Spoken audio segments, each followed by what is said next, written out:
seja bem-vindo a mais um episódio do Papo Flui, o seu podcast de negócios. Eu sou a Nayara Momesso, fundadora da Flui Finanças. E eu sou o Rafael Benevides, sócio da Flui Finanças, e hoje nós vamos falar sobre os principais erros na gestão financeira de empresas. Nosso primeiro episódio de 2025, então se você está assistindo ou ouvindo pela primeira vez, vale a pena dar uma olhada no que a gente já trouxe até aqui. Oficialmente, nosso primeiro episódio, né? A gente teve um que a gente soltou no comecinho do ano, mas oficialmente esse é o primeiro episódio gravado em 2025 e lançado em 2025. Vale a ressalva.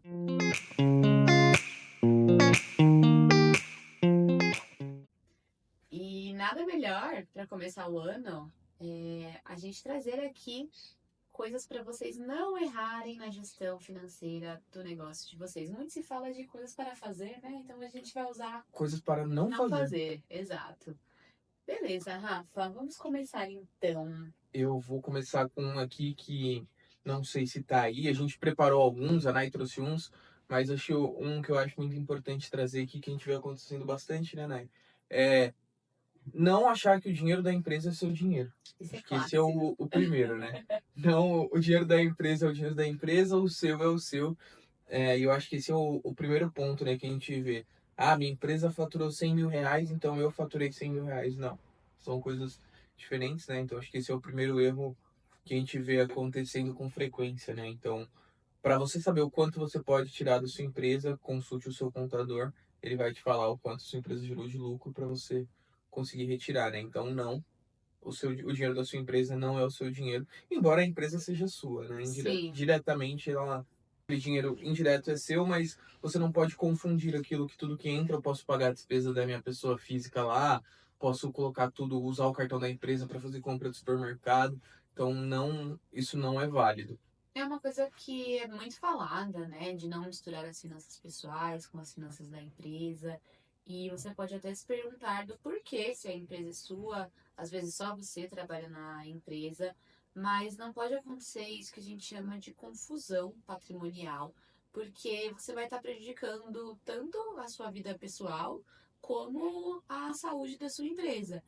Porque você não vai saber o que é o que, né? Quanto que custa a sua vida pessoal, como que a sua empresa ela tá performando, se qual que é o lucro que de fato está acontecendo. Exato. Então o Rafa até pontuou de falar com o contador, mas é interessante que você tenha esse controle, que você também consiga fazer essa consulta de uma forma rápida, né? De um sistema, principalmente um sistema online. Então, essa daí é a clássica, mas de fato ela não pode faltar. E para você que tá vivendo isso, então tá misturando, como é que você começa fazendo isso? Primeiro você precisa ter clareza de tudo que você paga. Então tá bom, você tá pagando ali na mesma conta. Pega tudo, faz a lista e vai separando. Isso daqui é da pessoa física, isso aqui é da empresa, para você ter a ideia do quanto a empresa precisaria te remunerar para que Exato. você faça essa transferência. Que a gente já viu, não sei se você já viu, né, Nay, mas eu já ouvi bastante isso, ah, não, meu custo de vida é uns 2 mil no máximo. Mas a pessoa tá pagando tudo no cartão da empresa e aí ele fala, mas não sobra nada na empresa, por isso que eu não tenho dinheiro. Não tenho, Minha empresa não dá lucro. não tenho distribuição de lucro. E aí quando você vai ver, a empresa gera lucro, só que ele consome todo aquele lucro, Exato. gastando com ele, e ele acha que na vida pessoal dele o gasto é de 2 mil, só que esse gasto é muito superior. Então, como a Nay disse, o primeiro passo aí para vocês começarem o ano de 2025, com quem acontece isso separa de fato numa planilha, num controle, num sistema, usando o próprio extrato do banco. Acho que é uma boa dica. Exato. E aí a gente falou de lucro, né? Eu diria que um outro erro muito comum é, ok, a empresa tá dando lucro, mas tá sendo tudo ali, tá gastando tudo, né? Então não tá acontecendo um reinvestimento no negócio. Então, quanto que se deve reinvestir? Rafa, você acha que depende de cada negócio? Quais são suas considerações sobre isso? Essa pergunta é muito boa e muito difícil de se responder. Eu acho que depende de cada negócio. Então, Só coloco pergunta fácil pra você. exato. Depende de cada negócio, depende tempo de negócio, depende do que se espera do negócio. Então, eu vou pegar aqui e vou fazer duas comparações rápidas. Uma startup, tudo que ela gerar de dinheiro, se gerar lucro no começo, tudo vai ser reinvestido. Porque Uhum. ela está num processo muito De crescimento. embrionário, ela precisa crescer ainda, ela precisa mostrar muito resultado. Então, tudo que ela gerar, se gerar lucro, vai ser reinvestido. Agora, Uhum. se a gente pega uma empresa muito consolidada já, então vamos pegar uma empresa familiar que já está consolidada, capital fechado, e a família não quer, já está todo mundo ali, já passou duas, três gerações, então já está todo mundo bem estabilizado e não tem mais para onde expandir, não querem de fato expandir, porque o negócio vai ser daquele tamanho ali. Então ele pode distribuir tudo se ele quiser, pode 50, 60, 70%, porque 30% é o suficiente para ele continuar crescendo. O que é importante salientar aqui é não tirar 100%, né? Porque você Uhum. precisa criar uma Uma gordura, né? Você não reserva. sabe É. se vai ter uma rescisão na sua empresa no mês seguinte, ou funcionários vão pedir demissão, se vai ter alguma coisa, se você vai perder clientes, então é bom sempre ter uma reserva, né? Uhum. Então eu diria que ali é o número ideal, um número legal entre zero, né? Se você está querendo Uhum. crescer o seu negócio, então 60, 70% se você já está muito consolidado. 30% precisa obrigatoriamente voltar para o negócio. E aí pode ser voltar em investimento de marketing, pode ser voltar em investimento financeiro, então vou colocar no. Vou fazer alocações financeiras, Uhum. pode ser para qualquer coisa dentro Ah, novos da. Exato. equipamentos, melhorar a estrutura, uso de ferramentas, Exatamente. né? E Então, assim vai. contratar novas pessoas, contratar um treinamento, qualquer coisa. Então, acho que 30, 40% tá legal manter. Empresas que estão crescimento. Ah, minha empresa tem 5, 6 anos, tá Uhum. crescendo, tá gerando um caixa legal. Deixa uns 70, tira 25, 30, 40% ali já tá. Se você tirar isso de lucro já tá bom, né? Reinvestindo o restante, porque aí você vai ter espaço para crescer ainda mais. Então, acho que esse é Sim. um parâmetro legal. Legal. Acho que a gente entra num outro ponto que está bem relacionado, que é não ter um fluxo de caixa bem estruturado. Por que que eu falo que está bem relacionado? Porque se você não sabe ali o quanto você vai reinvestir no negócio, se você está gastando tudo, e é o que o Rafa falou, às vezes você vai ter uma necessidade que você não está prevendo, e aí numa dessas você pode ter que pegar um capital pagando uns juros que se você não tivesse gasto aquele dinheiro, você estaria mais tranquilo. Então, esse também é básico, mas na minha visão ele é subestimado, assim, né? Sim, O fluxo de caixa. Faz ali o básico, tudo que você tem para pagar todos os meses. Tem ali essa visão mesmo, essa clareza. Você precisa conseguir olhar e saber tudo que tem para pagar, se você vai ter o saldo suficiente ou não. e além do que você tem a pagar, tudo que você tem a A receber receber, também. exato. É. Acho que até a clareza desses dois números, do tipo, comecei o mês, tenho 5 mil para pagar e tenho 2 mil para receber. Uhum, Acho que você começa pelo menos a falar, bom, o que eu preciso fazer para conseguir os 3 mil para pelo menos fechar no zero? sim. Então, é importante saber essa continha, né? Porque aí você vai conseguir, esse mês eu não gerei lucro, mas fechei no zero. Já é Já alguma é coisa melhor do melhor que você porque consumir é, o lucro que você guardou. Óbvio que vão ter meses que isso vai acontecer, né? Mas o ideal é, de fato, a gente ter uma visão. E é muito simples hoje em dia a gente fazer o é nosso fluxo de caixa, né? A gente consegue olhar, ó, não tenho tempo para isso. Olha quantos clientes você tem, algo que você gasta rapidinho básico. ali. Não precisa ser um fluxo de caixa elaborado com gráfico, com. Não, Não, faz que aplica, papel, Excel, papel, qualquer coisa que você consiga olhar e ter esse número, que aí você já tem um bom resultado inicial para saber sim, o que. E aí o bom é que o fluxo de caixa, quando você tem um fluxo de caixa, você consegue prever seu lucro, né, minimamente. exato. Então você já sabe se no final do mês vai sobrar 10 mil, 100 mil, 15 mil, nada. E quando a gente está falando de vendas que não são vendas recorrentes, então, se você tem essa clareza do que você vai pagar aquele mês, você sabe qual é o número que você precisa faturar para cobrir pelo menos aquilo que já está comprometido. O que a gente vê acontecendo, as pessoas falam, eu sei, mas tudo isso está na minha cabeça. E aí, esse é um outro erro, confiar que você vai lembrar de tudo que está na sua cabeça, porque a gente não lembra. Então, ainda que não seja um sistema super elaborado, tem muitas planilhas hoje disponíveis. Se a gente coloca no Google, aparecem várias, mas você pode fazer o básico ali no Excel ou em um caderno. Eu sugiro tirar, no mesmo momento que a gente para planejar a nossa semana, quem gosta de fazer isso, planeja ali as finanças da empresa, uma horinha na semana você consegue visualizar o que você vai ter a receber, o que você vai ter a pagar, o que você precisa correr atrás. Mas tendo um sistema, isso fica muito facilitado porque você não vai fazer esse lançamento toda vez, né? Você já vai replicar os lançamentos de contas fixas, por exemplo, já vão ficar no sistema e recebíveis que também são contratos também já estarão ali previstos, né? O próprio Excel, né, comentou de pesquisar planilhas na internet, né, no Google, o próprio Excel tem os modelos, né, que ele tem de Uhum. orçamento mensal, orçamento familiar, orçamento empresarial. Então você já consegue ter uma ideia para criar o seu próprio fluxo de caixa. E assim como os sistemas, às vezes as planilhas são mais em conta, né? Você já tem no seu computador, já comprou o pacote Office, já está no seu computador. Então é uma oportunidade de criar algo de maneira gratuita, né? Então acho que isso é muito importante. Legal. Um próximo ponto aqui é não ter um plano financeiro de longo prazo, porque é o famoso, como que é que fala? Cobertor full? Não, vender o almoço para pagar Deu almoço para pagar a janta. janta. É, essa semana uma potencial cliente me falou isso. Ah, eu tô vendendo almoço para pagar a janta, tô misturando pessoa física e pessoa jurídica, preciso de ajuda. Então, ter essa visão de longo prazo também, né? Então, como ter essa visão de longo prazo? Você teria uma dica? Eu acho que o que é muito tentador é quando a gente vê a empresa crescendo, e aí essa visão de longo prazo eu vou aplicar aqui para empresas que estão já em crescimento.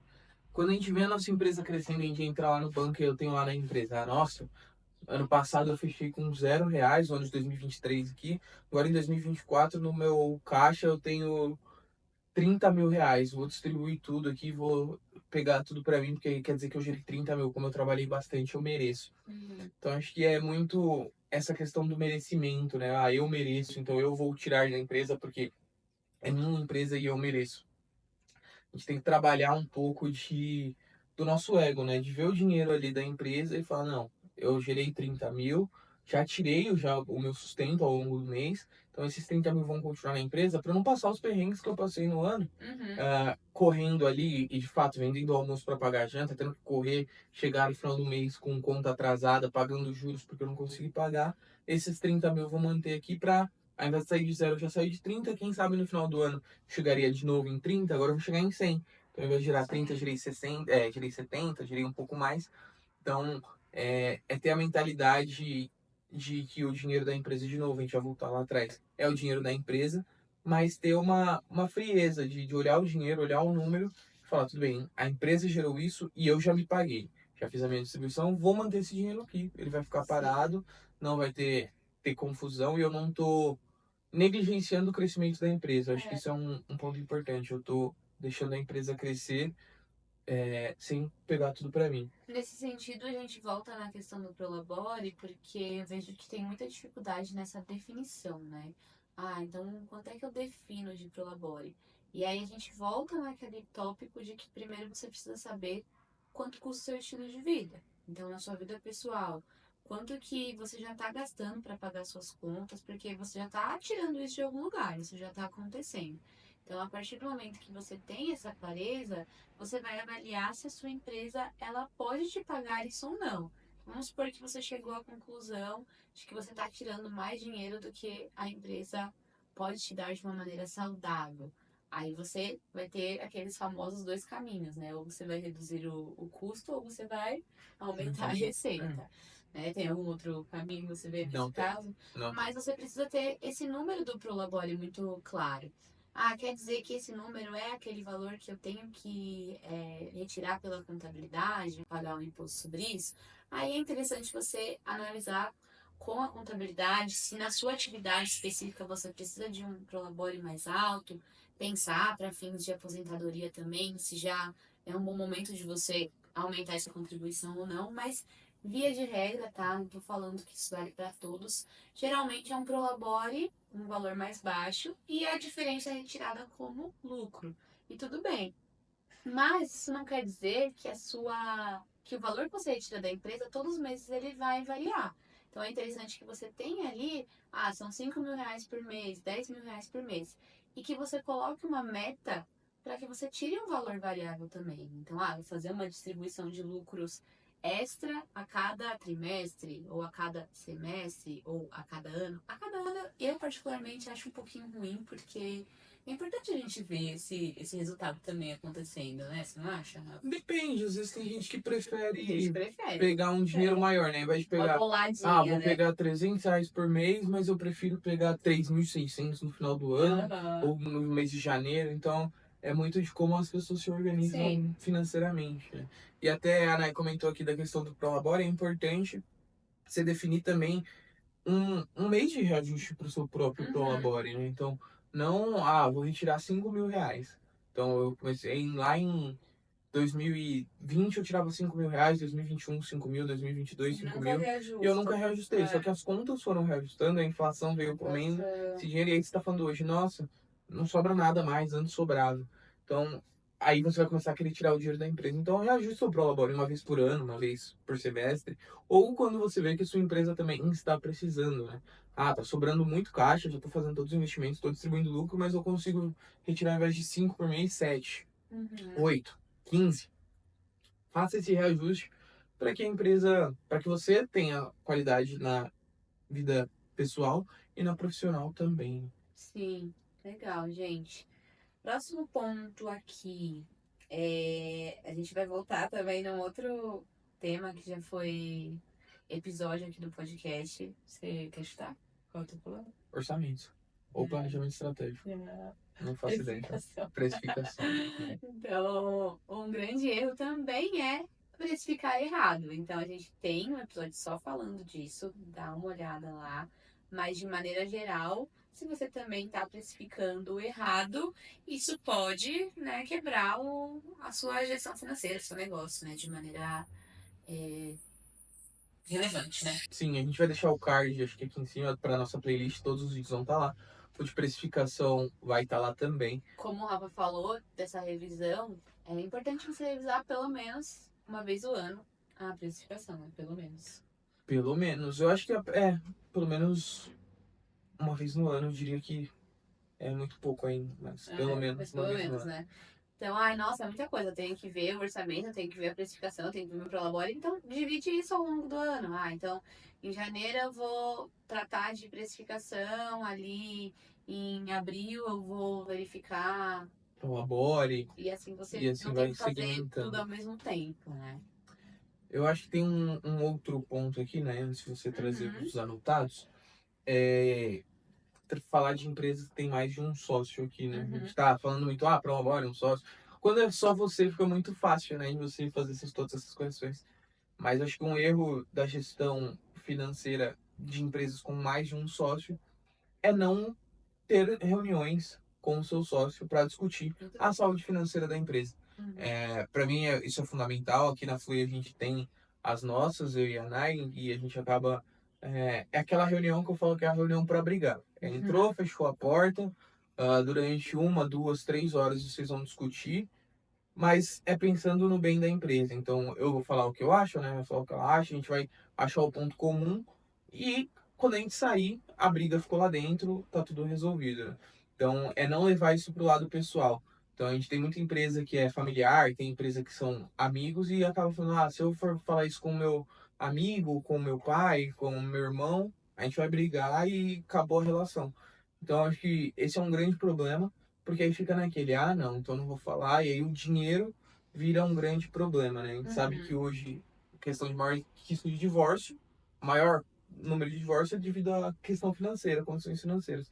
Então, em empresas também, se a gente olha, porque as empresas acabam se separando por discussões financeiras. Só que se você faz isso desde já, então se você tem um sócio, se você tem alguém que te ajuda na sua empresa, já começa o ano sentando, conversa, mostra o resultado, pergunta o que cada um achou do resultado, dos sócios, obviamente, e converse sobre isso, né? Acho que é importante porque cada um dá a sua visão. Porque às vezes você tá pensando, a Nay tá pensando aqui, não, a Flui tá dando 50% de margem. E eu tô olhando lá e falo, a Flui tá dando 95% de margem. Uhum. E aí eu tô com uma cabeça, a Nay com outra, e aí quando a gente vai pensar, a realidade é que tá dando 3% de margem, e a gente tá totalmente pro caminho errado, tem que redirecionar o barco. Só que se ninguém falar sobre isso, cada um vai puxar a corda para um lado e os dois estão puxando pro lado errado e não vamos para lugar Sim, nenhum. Então acho que isso é muito importante de ter essas reuniões entre o quadro societário, entre a gestão, para falar sim. dos resultados. E aí essa é uma reunião que, na minha visão, obrigatoriamente tem que ser uma reunião mensal. Eu concordo. E aí a gente entra em um outro tópico que é um erro também, que é não ter processos bem definidos para o financeiro. Ah, mas a minha empresa é pequena. Melhor ainda, fica mais fácil de você estruturar esses processos. Então, o que que eu quero dizer com isso?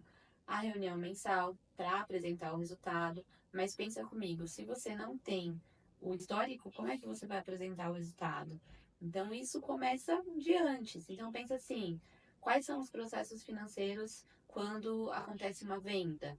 Ah, então acontece uma venda, eu peço os dados para o cliente e aí eu mando para o financeiro fazer o faturamento. Então, para cada etapa do seu financeiro, você precisa ter os processos definidos. Na verdade, isso para a empresa toda, mas aqui a gente está falando Focando no financeiro. focando no financeiro. Então, processo para contas a receber, processo para contas a pagar, processo para elaboração dos relatórios financeiros, porque tudo isso vai desembocar lá na apresentação de resultados.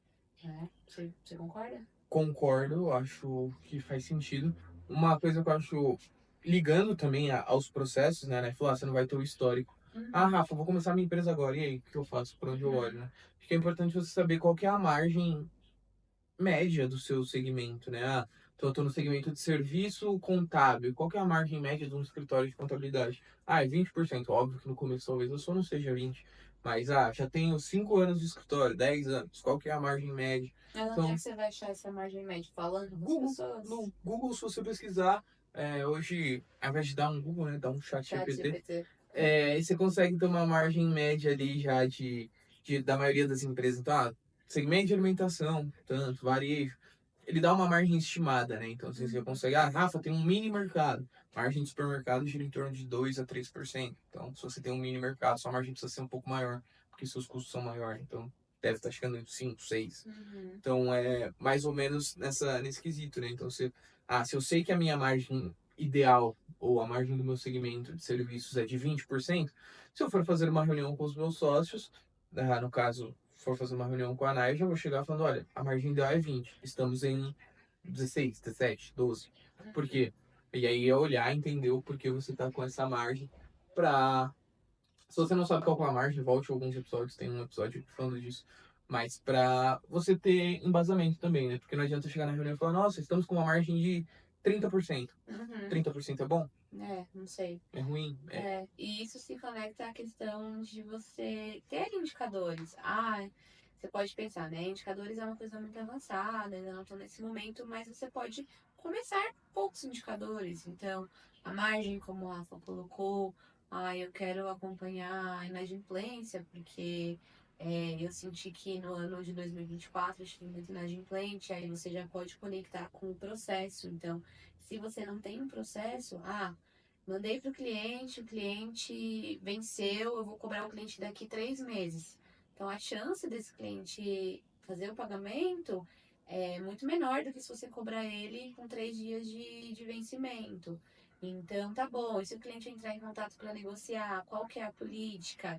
Parcela o valor, não parcela? Em quantas vezes? Cobra multa, cobra juros?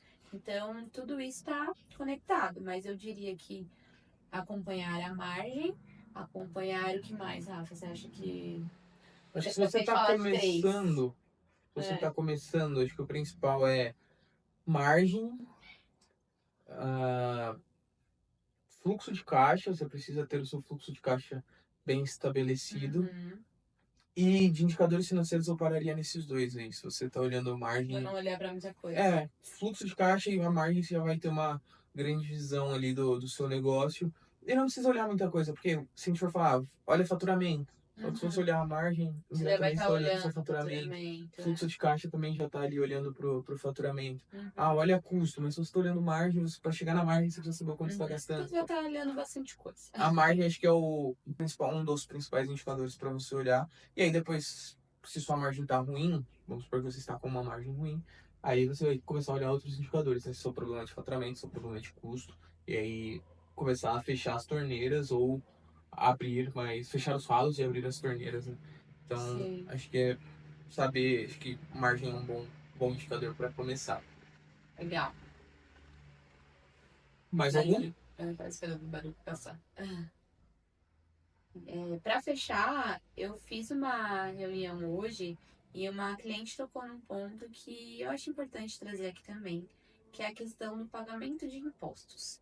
Também é muito comum a gente se deparar com empresas que tratam os pagamentos de impostos como uma coisa de a gente vê depois, né? Depois eu pago, depois eu parcelo, e isso se torna uma grande bola de neve.